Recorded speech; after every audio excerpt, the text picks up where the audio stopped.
Halo semuanya, selamat datang kembali di channel aku, Davarino, dan di sini kita akan melanjutkan pertemuan kita sebelumnya, di mana pada pertemuan sebelumnya itu kita sudah membahas mengulis ya, atau mengulis sedikit terkait tentang pemrograman C++, yang dimana yang sekarang aku bakal ngejelasin ke kalian terkait dasar pemrograman dari C++. Nah, teman-teman, bahasa C++ itu bisa digunakan untuk banyak hal. Contohnya, bisa digunakan pada perangkat IoT atau perangkat robotik gitu. Nah, aku bakal ngejelasin ke kalian dulu kira-kira bagaimana cara memprogram sebuah pemrograman yang dimana kita mengimplementasikannya pada sebuah perangkat device atau IoT. Tuh, jadi tanpa lama-lama lagi kita langsung lanjut aja.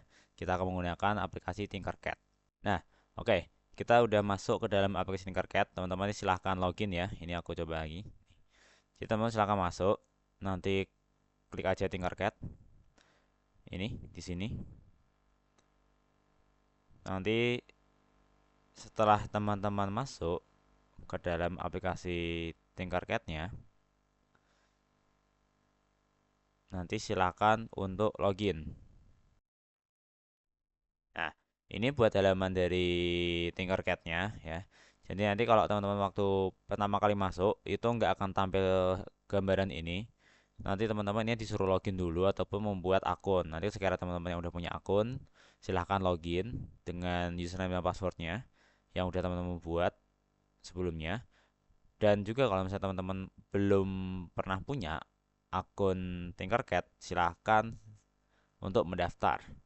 Ikuti langkah-langkah bagaimana kalau udah teman-teman akan masuk ke halaman seperti ini.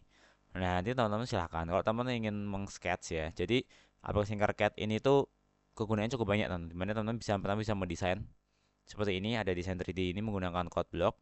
Lalu teman-teman juga bisa sirkuit. Ini sirkuit adalah ya tadi nge-sketch perangkat IoT. Sketchnya IoT seperti apa, mulai dari perangkat-perangkatnya kita akan gunakan apa saja. Lalu juga nanti jalur-jalurnya itu akan kemana-mana saja. Lalu kita program seperti apa. Itu bisa dilakukan di aplikasi Tinkercad ini. Itu jadi cukup banyak fungsinya. Tinkercad yang dimana kita gunakan salah satunya sebagai untuk meng-sketch yang namanya sebuah rangkaian IoT. Nah, kita kembali lagi ke sini. Tadi ini yang udah aku buat, nanti silakan diklik. Dan udah diklik nanti akan masuk ke halaman ini. Nah, teman-teman, bahasa C++, pemrograman C++ itu sangat banyak sekali digunakan termasuk pada sistem IoT, di mana dia bisa digunakan salah satunya untuk sensor-sensor yang ada. Contoh di sini, di Tinkercad sendiri itu sudah menyediakan banyak sekali sensor, teman-teman. Mulai dari sini ada sensor ultrasonic, ya ini sensor jarak biasanya kita gunakan. Lalu juga ada soil moisturize sensor, ini biasanya untuk mengukur kelembapan tanah. Lalu juga resistor, ini mungkin lebih ke resistor, dia tergantung dari bias cahaya, kayak gitu. Lalu temperatur resistor, maaf temperatur sensor, di mana dia untuk mengukur temperatur ya. Lalu juga masih ada banyak lagi ya, ini ada gas sensor, tal sensor, force sensor. Jadi perangkat-perangkat IoT itu juga cara mengontrol aktuatornya, sensornya itu tuh kita harus memprogram dahulu agar microcontroller itu yang di sini kita pakai Arduino Uno, microcontroller itu bisa paham apa yang kita inginkan pada sebuah rangkaian tersebut kayak gitu. Makanya kenapa kita harus memprogram. Nah, programnya untuk IoT sendiri itu menggunakan bahasa C++ gitu atau juga C itu. Nah, kita coba di sini ya. Jadi nanti kalau teman-teman mau menambahkan sensor silahkan tadi. Misal mau ini tambah sensor langsung jangan diklik. Nah, ini kalau dari sini nanti tinggal di klik lagi untuk di place. Nah, udah seperti ini. Nanti teman-teman silahkan di sketch mungkin nanti. Ini ada kan sensor nih, sensor ultrasonic dia tuh ada beberapa pin. Ada ground, 5 volt, dan SIG. Nah, ini teman silahkan misalkan mau ini berarti masuknya ke ground yang sini Arduino, nanti diklik, nah kayak gitu. Nanti teman-teman silahkan coba-coba sendiri. Tapi di sini aku mau ngejelasin untuk rincinya itu soal lebih ke yang push button aja, push button pada LED, kayak gitu teman-teman. Ini aku zoom dulu. Oke. Ini. Nah, jadi ini udah aku rangkai untuk rangkaiannya di sendiri, di mana ini kita menggunakan pin digital, yaitu ada pin 7, dia untuk push buttonnya, untuk mengontrol push button. Lalu juga ada pin digital 8, itu untuk mengontrol lampunya. Kayak gitu. Jadi nanti lampu yang katoda atau minusnya itu kita sambungkan ke ground, dan dari ground breadboard ini dia akan nge-seriin langsung nyambung ke ground untuk Arduino-nya. Nah, begitu juga untuk yang 5 volt pada Arduino, dia akan sambung ke breadboard sini dan akan diserikan pada jalur yang sampai sini. Nah, lalu pada push button ini dia juga nyambung ke plus atau 5 voltnya. Begitu juga dengan yang lampu juga yang pada anoda yang plusnya, dia juga nyambung ke bagian 5 volt. Kayak gitu. Jadi fungsinya digital pin yang ada di Arduino atau di microcontroller itu untuk mengontrol setiap komponen. Contoh kayak gini ada lampu, berarti kita kontrol pakai pin juga bisa. Kayak nanti mungkin nyalanya berapa detik, matinya berapa detik. Nah, itu tuh kita kontrol kalau di pemrogramannya itu melalui digital pin ataupun kalau pakai analog pin juga bisa. Kayak gitu. Oke, kita coba buat coding ya. Di sini silakan klik code. Nah, sebenarnya di sini itu ada banyak teman-teman. Teman-teman bisa teks, ada blok dan juga blok teks. Ya. Ini misalnya di continue. Nah, nanti teman-teman kalau di blok ini, teman-teman lebih gampang. Ini kayak waktu kita di scratch, teman-teman. Itu. Tapi kalau teman-teman nggak mau di kayak di scratch gini, bisa juga, teman-teman. Nah, contoh di sini. Ini aku coba ya, start simulation.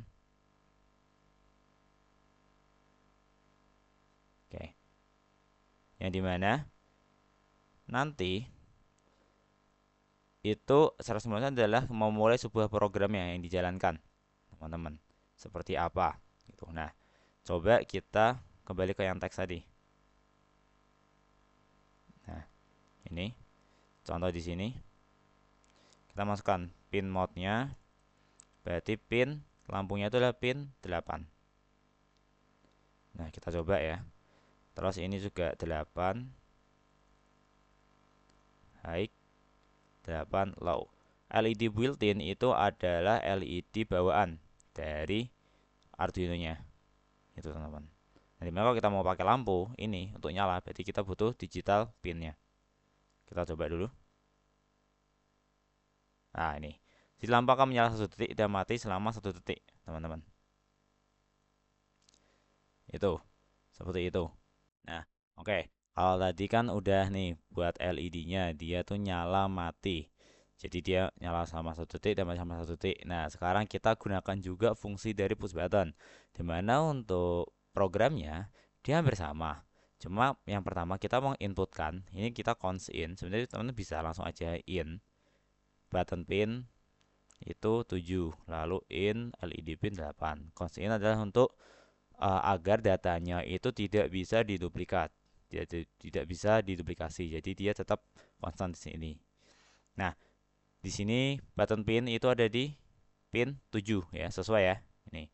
Lalu juga LED pin itu ada di pin 8. Nih, sesuai ya. Lalu kita masuk ke void setup. Void setup itu adalah fungsi utamanya.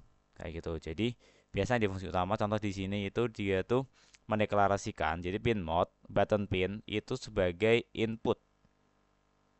Nah, lalu pin mode lagi LED pin itu sebagai output. Ya karena button itu tuh dia itu fungsinya adalah sebagai input. Jadi ketika nanti button itu ditekan, dia akan istilahnya dia mengeluarkan input dari dia yang mati, dari yang dia nggak dipencet itu berarti dia angkanya 0, nilainya itu 0. Ketika dia diklik, maka dia akan menjadi 1 nilainya gitu. Karena dalam sebuah pemrograman itu biasanya hanya ada 0 dan 1. Seperti itu. Nah, di button juga seperti itu. Jadi ketika nanti dia 0, berarti dia nggak diapa-apakan. Ketika dia diklik, dia menjadi 1 nilainya. Makanya dia nyatakan sebagai input. Dan LED nyatakan sebagai output adalah karena LED dia akan sebagai yang mengeluarkan cahayanya. Makanya dia dinyatakan seperti output. Kayak gitu. Nah, lalu di void loop ini, itu adalah fungsi perulangannya. Jadi biasanya di fungsi perulangannya ini itu isinya adalah fungsi-fungsi yang akan kita gunakan. Contoh di sini. Ini ada fungsi pengondisiannya. If button state low, ini button state itu adalah yang tadi ini yang kita masuk ke button state adalah digital read button pin. Ketika button itu dia low, low itu berarti dia adalah mati. Dia nilainya 0 dan high itu adalah nilainya 1. Dia nyala gitu. Ketika button itu low, berarti kalau kita button nggak diklik, itu digital red LED pin high. Berarti LED pin, LED-nya itu akan menyala high. Nah, else ketika digital red-nya itu LED-nya akan mati. Jadi nanti ketika diklik ini ya, button ini diklik, maka kan button state-nya itu bukan lagi low, tapi menjadi high. Nah, maka akan jalankan program yang ini. Itu kita coba ya, start simulation. Nah, ketika button nggak diklik, ketika button itu bernilai 0, maka lampu akan menyala. Sesuai ya. Ketika kita klik buttonnya, berarti lampunya akan mati. Karena button kita diklik, dia nilainya akan menjadi 1. Dan ketika nilainya 1 di program ini, maka LED pinnya itu akan low, akan mati. Kayak gitu. Oke, sampai sini udah paham ya. Buat terkait implementasi bahasa pemrograman pada sebuah perangkat atau sebuah rangkaian IoT. Itu. Nah, di sini juga aku mau ngasih tahu bahwa di pemrograman ini ada banyak sekali bahasa pemrograman yang bisa kita gunakan. Teman-teman bisa gunakan ada yang namanya Blockly. Nah, ini Blockly Developer itu dari Google. Dimana Blockly Developer sendiri ini teman-teman bisa scroll bawah. Nah, di sini ini sama seperti biasanya ya waktu dulu kita belajar pemrograman blok ya. Nah, dimana di kanan ini juga ada basis kodenya. Nah, dimana ini dia pada intinya itu adalah dia akan mengeluarkan kata hello world itu sebanyak 3 kali.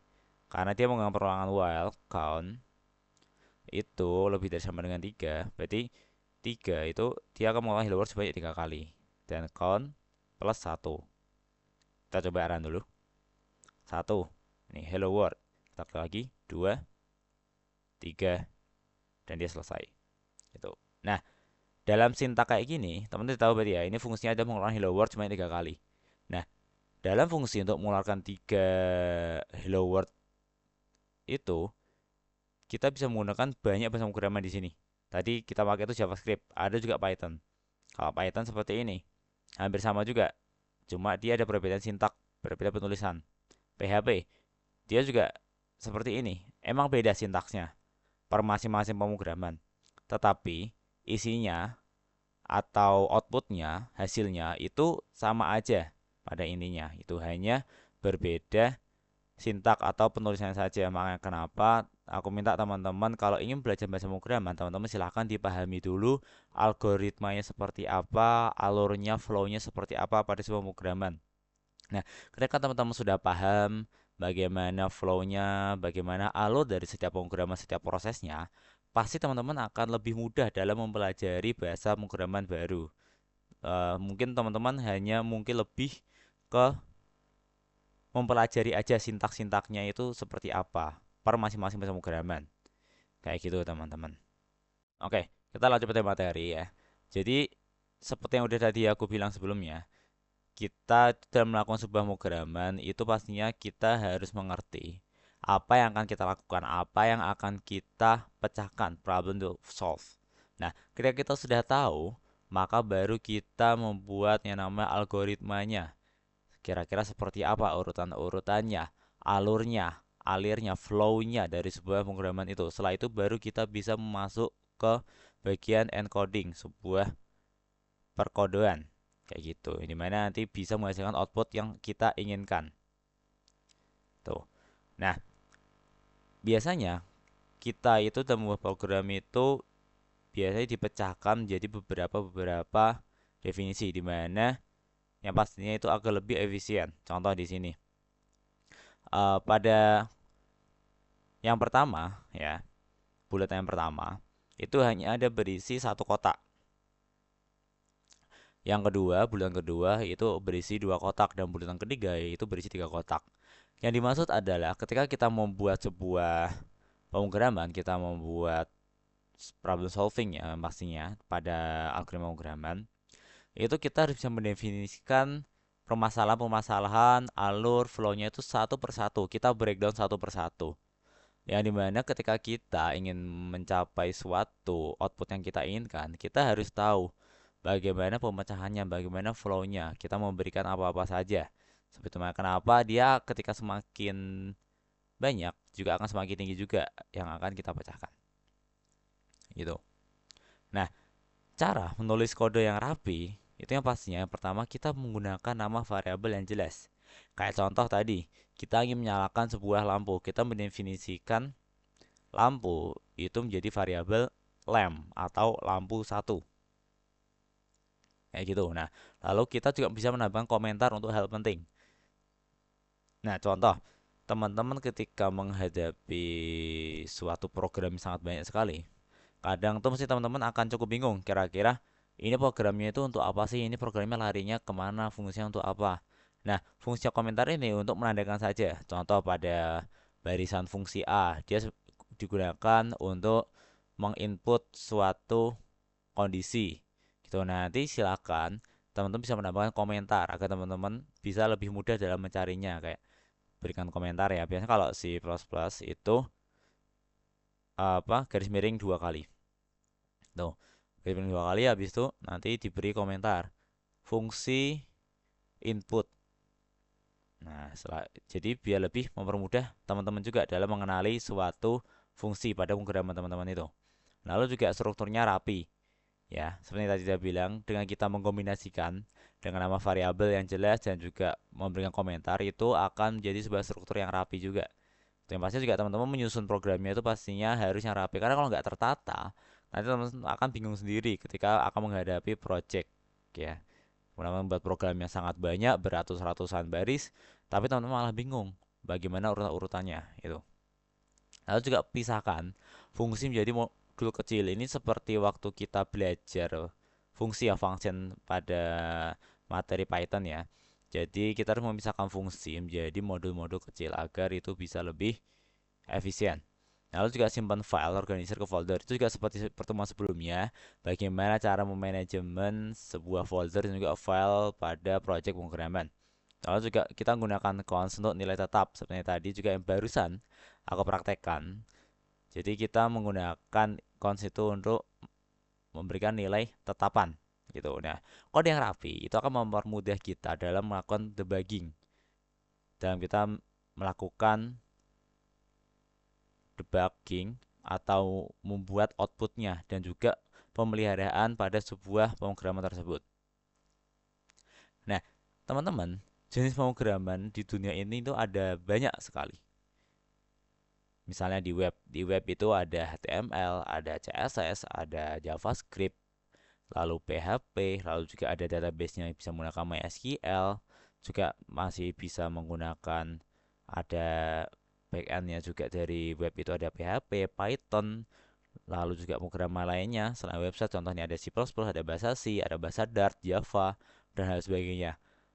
Masih banyak sekali bahasa pemrograman di dunia ini. Nah, yang sekarang pada pertemuan kita kali ini dan juga pertemuan selanjutnya kita akan membahas terkait pemrograman C++. Kenapa harus C++? Karena C++ itu banyak sekali kegunaannya. Seperti tadi sudah aku jelaskan pada opening video.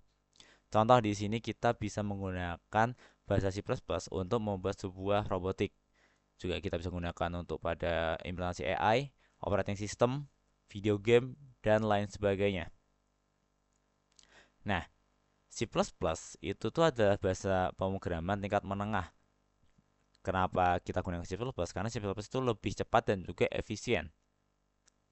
Nah, pada C++ ini itu terdapat beberapa konsep pentingnya, yaitu ada struktur program sederhana, Lalu juga ada tipe data yang kuat.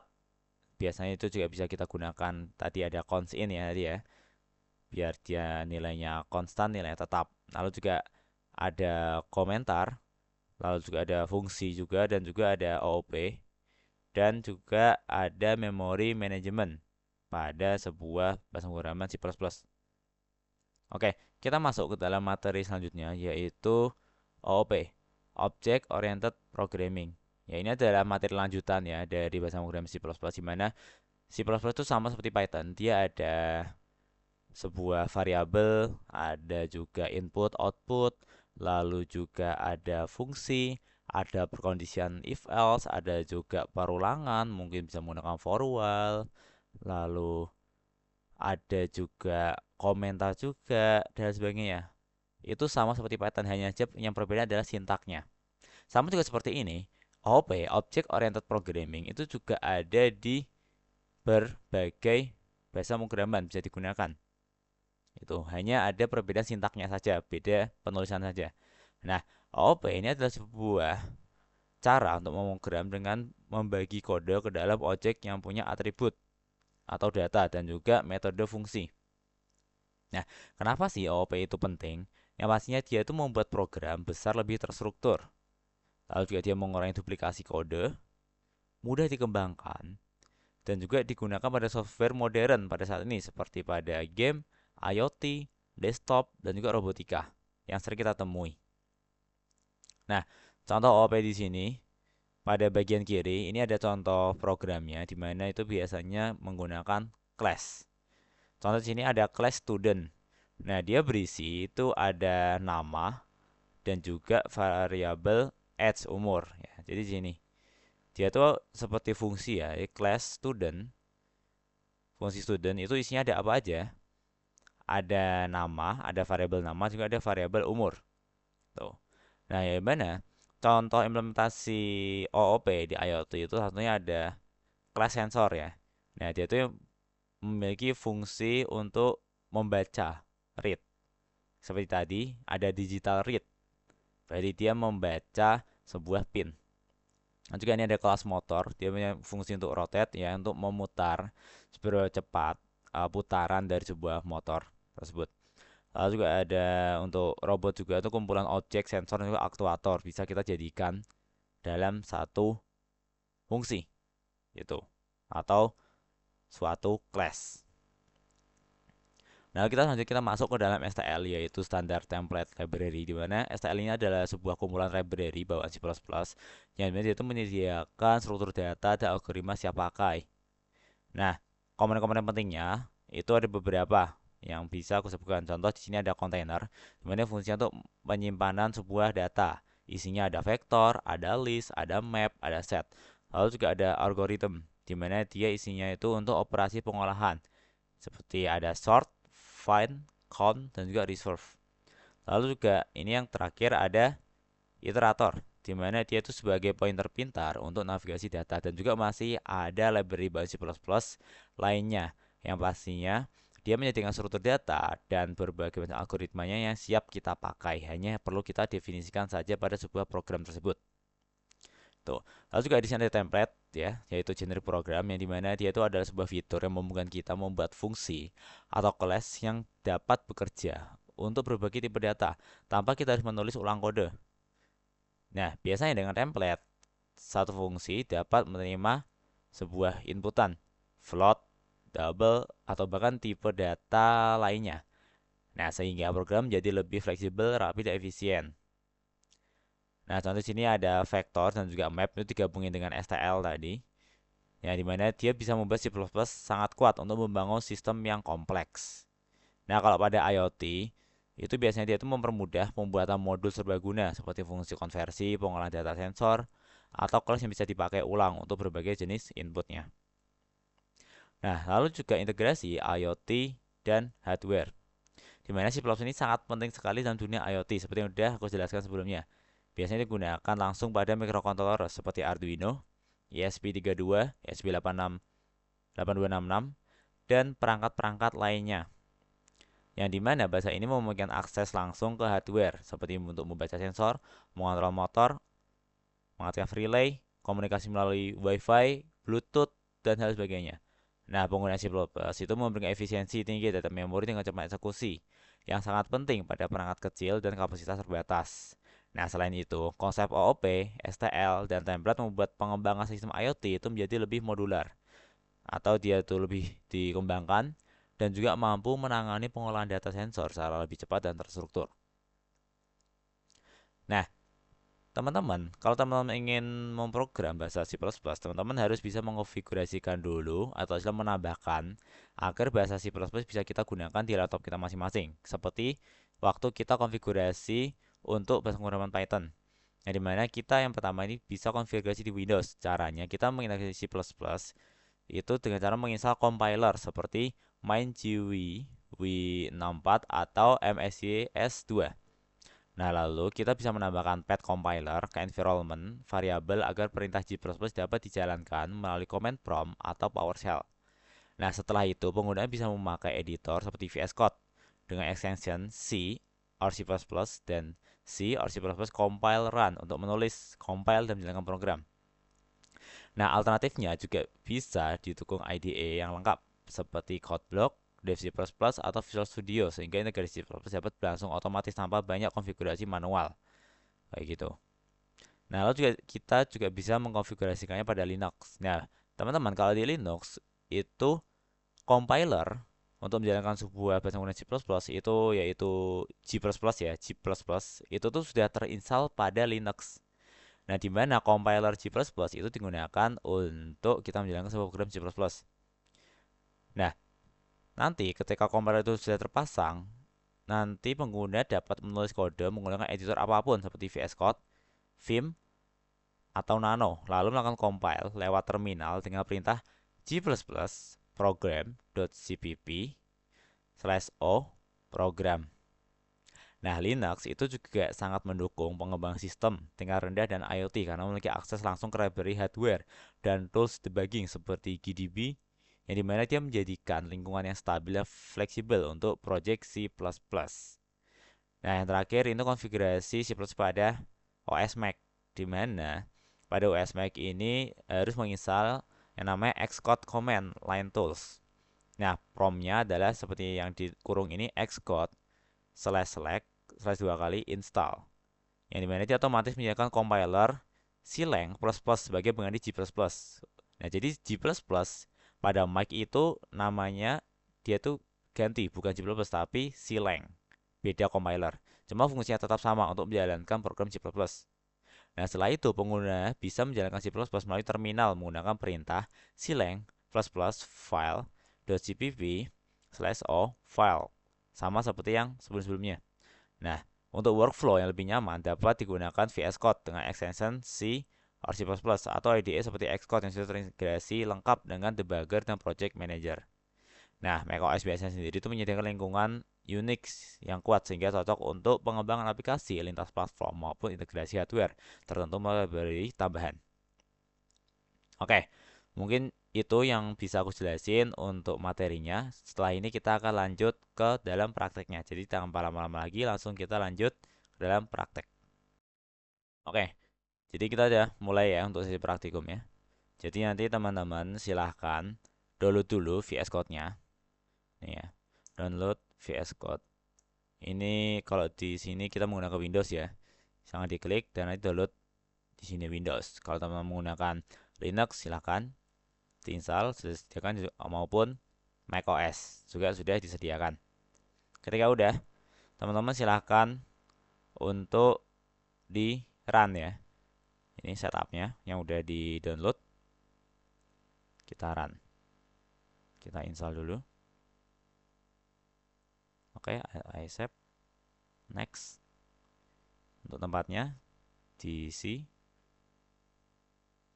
Oke, create a desktop icon. Kita next. Install. Oke, preparing. Dan kita tunggu proses penginstalannya.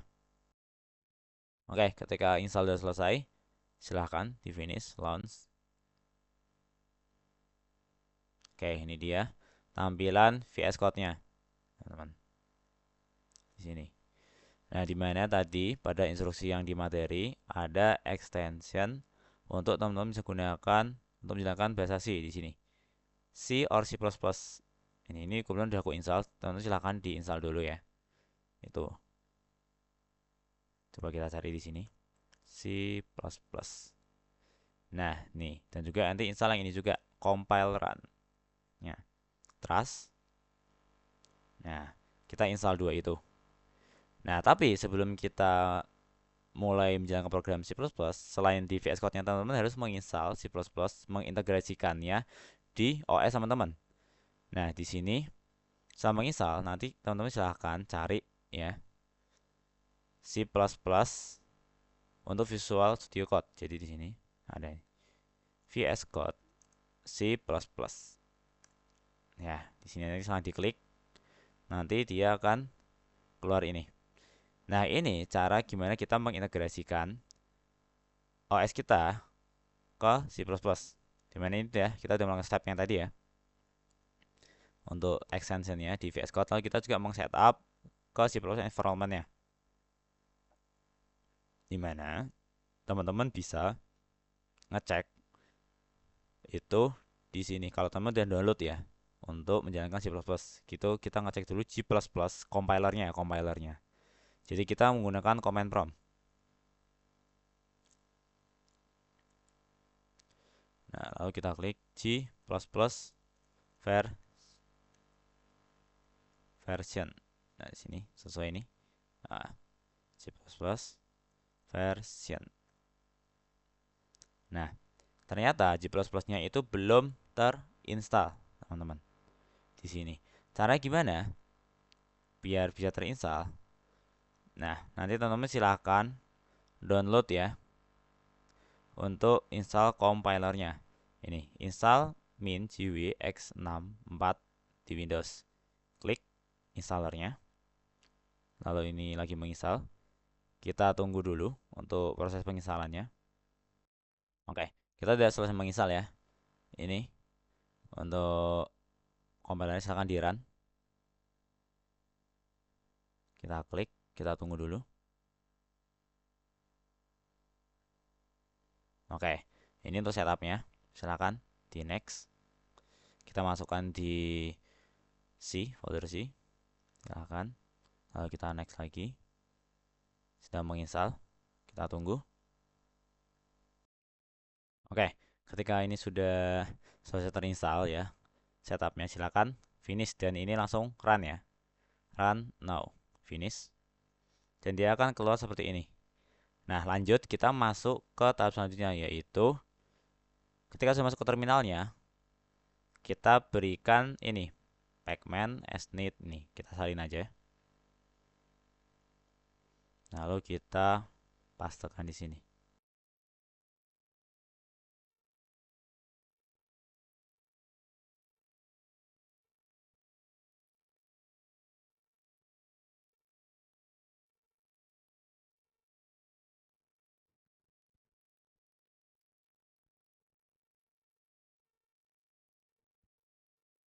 Oke, ini sudah selesai. Kita menginstalnya. Lalu setelah itu, kita lihat di sini. Kita masih harus dilakukan. Kita menambahkan path yang udah kita download tadi ke folder pada Windows. Dimana kita ke setting, search, edit environment. Lihat environment. Nah, ini sistem. Habis itu masuk ke user variable ke path. Ya, kita lihat di sini environment variable. Lalu ke yang path kita edit. Nah, lalu setelah itu kita tambahkan, kita new yang dimana isinya itu adalah yang tadi. Sebentar, kita buka yang tadi. Nah, ini tambahkan path dengan nama. Ini kita copy, masukkan ke sini tadi. New, kita tambahkan. Kalau udah, kita oke. Setelah sudah, langsung kita oke kan. Oke, kalau sudah kita coba cek ya teman-teman di command prompt apakah sudah terdownload. Kita coba G++ version. Nah, ini G++ atau compilernya untuk C++-nya, bahasa C++ sudah kita install ya teman-teman. Jadi teman-teman udah bisa menjalankan program C++ di OS-nya teman masing-masing. Itu. Oke, kalau udah kita coba ke sini lagi ya. Sini kita masuk ke file ini. Contoh kita open folder, kita buat folder baru aja.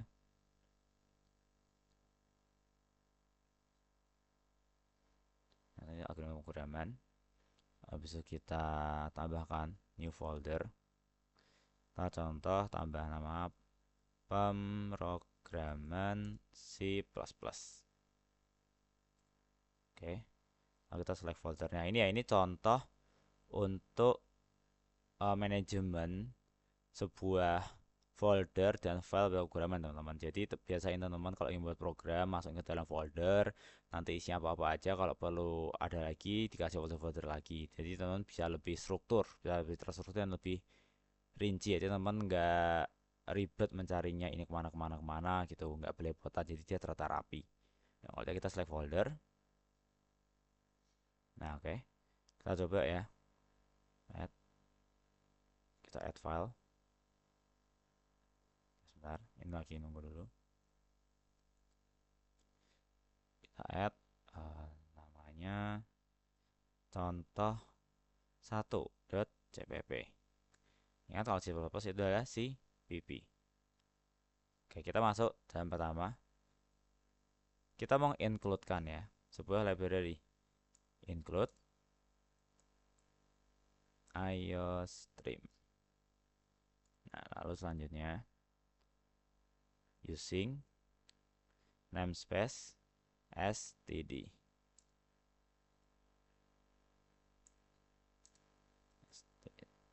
Oke, setelah itu baru teman-teman ini udah dibuatin ini kebetulan nih. Ini udah dibuatin langsung nih sama ya nya. In main fungsi utama, lalu masukkan ini. Jadi aku jelasin dulu gimana nih include ya. Tadi udah jelasin pada PPT. Dia itu untuk menambahkan library IOStream. IOStream itu adalah library input output stream. Nah, yang digunakan untuk ini, contoh ini. Ini ada fungsi cout untuk memberikan output hello world. Nah, ini cout ini dia tuh ada pada library IOStream. Ya gitu teman-teman. Nah, using namespace std itu untuk sintaksnya. Karena penulisan ini biasanya harus dibarengi dengan std. Jadi biasanya gini. Std nanti ada lainnya. Nah, kenapa kita langsung using namespace std? Kita hanya perlu bikin ini cout. Ya udah kita tinggal klik aja cout doang. Sebenarnya kalau kita nggak pakai std, kita harus nambahin ada std-nya dulu. Baru cout. Jadi cukup ribet, makanya kenapa kita didefinisikan jadi satu sini. Jadi namespace std. Tuh. Lalu kita masuk ke fungsi utama, input main, in main. Nah, dari fungsi utamanya ini baru ini cout, lalu kurung dua kali hello world, atau kurung dua kali lagi end line. Biasain pada pemrograman C++ teman-teman gunain titik koma setelah selesai memberikan program. Contoh sini setelah program cout selesai langsung titik koma, lalu ini return, setelah itu baru titik koma gitu. Oke. Ya, kalau udah paham langsung kita run aja programnya. Kita langsung ini udah di compile, C++ compile and run. Kita lihat di sini terminalnya lagi memproses, dan ini hello world, dia akan muncul langsung outputnya di sini itu. Nah, itu untuk mendeklarasikan sebuah output ya pada bahasa C++. Nah, jadi ini untuk sintak pada input ya, dimana yang input ini sebenarnya hampir sama seperti output tadi, dimana kita perlu menambahkan saja untuk variabelnya. Ini ada variabel angka, kita menggunakan in ya, integer angka, dan ini variabel berupa integer atau hanya berupa angka. Lalu sini cout, outputnya masukkan angka Anda, dia akan menggunakan kata ini, masukkan kata angka Anda. Setelah itu say in, itu adalah say input, Gimana dia untuk menginputkan hasil dari jawaban kita yang tadi yang masukkan angka Anda. Nanti hasil dari masukan angka Anda itu akan masuk ke dalam untuk variabel nama. Setelah itu kita mencetak lagi untuk variabel angka. Kita coba run. Oke. Di sini ada yang kesalahan karena masih kita berikan nama ini bukan nama variabelnya.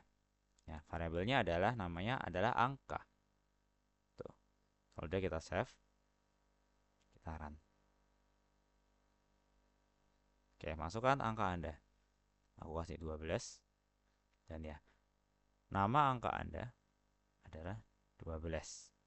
Itu untuk implementasi terkait input dan output pada bahasa pemrograman C++.